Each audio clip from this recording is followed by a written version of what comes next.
കർക്കിടക വാവ് ബലിദിനത്തിൽ പിതൃപുണ്യത്തിനായി ഡൽഹിയിലും ഹരിദ്വാറിലും വിപുലമായ ചടങ്ങുകൾ നടന്നു. പ്രവാസി മലയാളി സംഘടനകളുടെയും വിവിധ ക്ഷേത്ര സമിതികളുടെയും നേതൃത്വത്തിൽ ആയിരക്കണക്കിന് ഭക്തർ തർപ്പണ ചടങ്ങുകളിൽ പങ്കെടുത്തു. ബാലഗോകുലം, നവോദയം, പഴശ്ശിരാജ ഫൗണ്ടേഷൻ, NSS ഡൽഹി ഉൾപ്പെടെയുള്ള സംഘടനകളുടെയും നേതൃത്വത്തിലായിരുന്നു പ്രധാന ചടങ്ങുകൾ.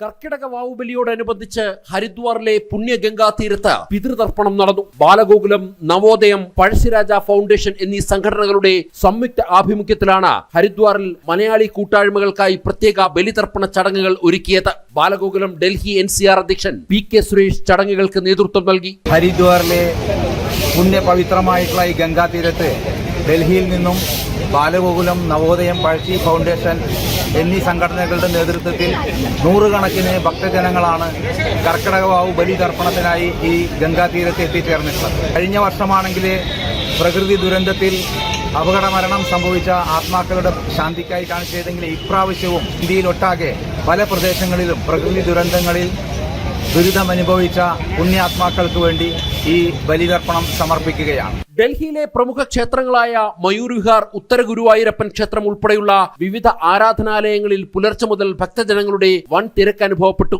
NSS ഡൽഹി പുഷ്പവിഹാർ കരയോഗത്തിന്റെ നേതൃത്വത്തിൽ മാളവ്യ നഗർ PTSൽ രാവിലെ 5:30 മുതൽ പ്രത്യേക തർപ്പണ ചടങ്ങുകൾ ആരംഭിച്ചു. ഡൽഹിയുടെ വിവിധ ഭാഗങ്ങളിൽ നിന്നായി 400-ലധികം ആളുകളാണ് മാളവ്യ നഗറിലെ ചടങ്ങിൽ പങ്കെടുത്തത്. NSS ഡൽഹി അധ്യക്ഷൻ MKG Pillai, general secretary MD Jayaprakash എന്നിവർ ചടങ്ങുകൾക്ക് നേതൃത്വം നൽകി. ജനം, ഡൽഹി.